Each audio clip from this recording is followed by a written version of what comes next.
What's going on, people? Once again, we are back. It's your boy Home Study, and we are here to talk about why Grant Cardone thinks buying a home is absolutely terrible for you and your finances. So, before we get into that, man, let's do the annoying YouTuber thing. Let's go ahead, like, comment, and subscribe, man, and help your boy out so we can grow the channel and keep things pushing. So, all right, so we're talking about our friend Grant Cardone, and he says nobody should be buying a home. It's absolute trash, and this is some of his reasons. Okay, he said homes were built so banks can sell money. Okay, I kind of halfway disagree with that. So I get what he's saying. Of course, this is the internet. You got to make things salacious and stuff like that. So, the concept of home and housing from its original state. I mean, of course, it was for shelter. It was a human necessity, a human need, because what we all need is food, shelter, water in this world to survive, man. So I doubt that cavemen or people, whatever theory that you believe in, the early people or the early settlers of the world were thinking to themselves, hey, I gotta get me a home so I can get me a mortgage and all of that stuff. So the whole concept of financing and money being a thing, I mean, we talking about like the 1600s or something like that, way even longer than that, when we talk about the first financial institutions and as far as like in England and stuff like that. So that's where that came from. But like as we look at housing now, and how it goes, yes, you can say that, because homes are definitely financing actual builds and construction of homes. So what he's saying is, if the banks are in the business of selling money, right? So in order to actually making an investment on this money right here, we got to actually give it to somebody else.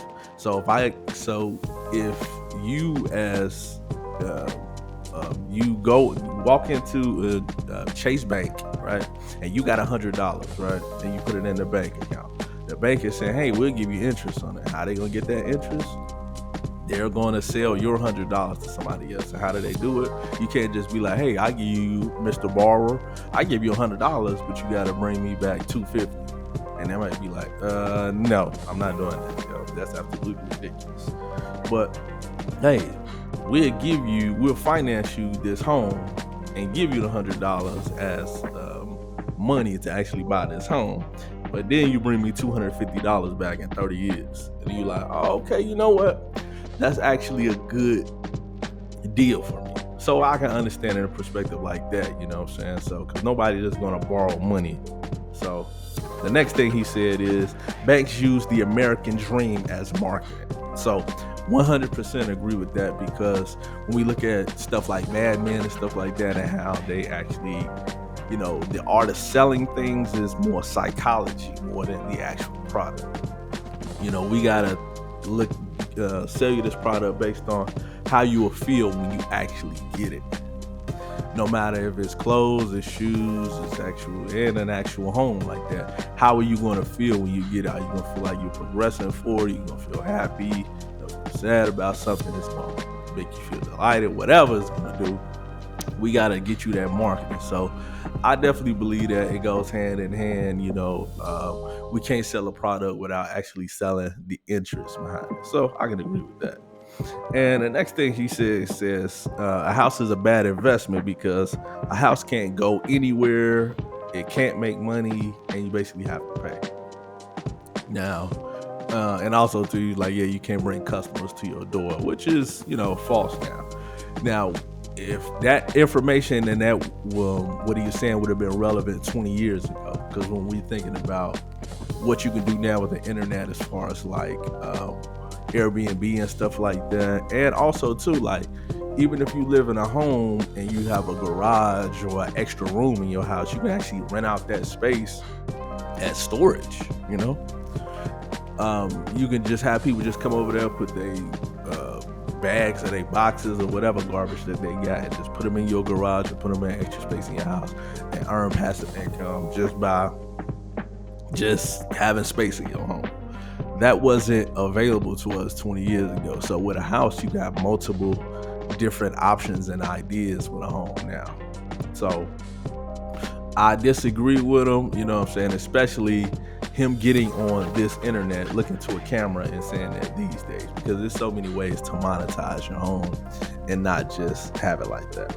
So here's one of my other favorite things that he said. He said, if you spend $700,000, well, if somebody try to invest $700,000 into him, what he's gonna do is take that $600,000, buy and controls an asset that's worth $2.4 million, have it for 30 years, and pass that generational wealth onto his family and stuff like that. So, I mean, listen, I'm here to say that's a great idea and concept.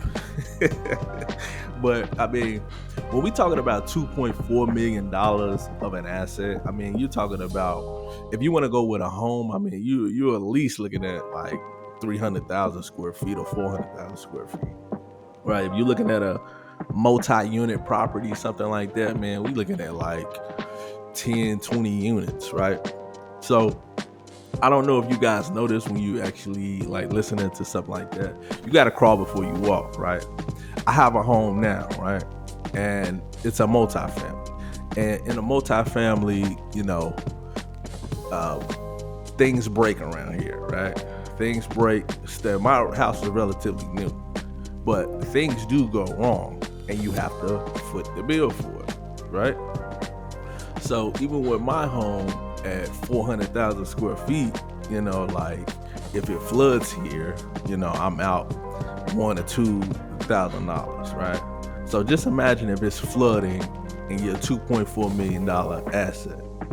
Now we're talking about maybe what, like $10,000, 15, 20. You know, who got that just laying around? You know, so you got to crawl before you walk. And also too, dealing with tenants, dealing with Airbnb guests, and real estate is a good business. The only thing that messes it up is the actual people. The people that you got to babysit, the people that you got to talk to, people you have to talk to like their children, and it's kind of like, yeah, it just throws you off. So if you got a 10-unit complex, do you know how annoying it's going to be to deal with 10 people, and you don't know what they doing, you don't know if they moving their family in, you don't know if they doing something illegal in your home, you don't know if they breaking your stuff, you don't know if they got pets. It's like, man, come on, man. It's not just as easy as give me money and then 30 years I can attempt for it to appreciate at $10 million or so, starting with $2 million. But hey, man, you know, I would say this, man. I'm listening to Greg Cardone. His advice in theory sounds good, but in actual practicality, from somebody that's actually owning a home, I would say yes, it's good to own a home, but you also got to think about, you know, not depending on your job or something like that for your income, because you have to have passive income. Because, you know, what if you lose your job? What if you move to another place? What if you get downsized? What if your job that you got just want to give you a pay decrease, not an increase, decrease? Then what you gonna do? So you actually gotta have passive income coming through your hands, no matter what it is. So that's just my 2 cents, man. I appreciate you guys listening to me. Once again, this is your boy Home Study, and I shall be back with another one. Make sure you guys like, comment, and subscribe. Thank you guys. Peace.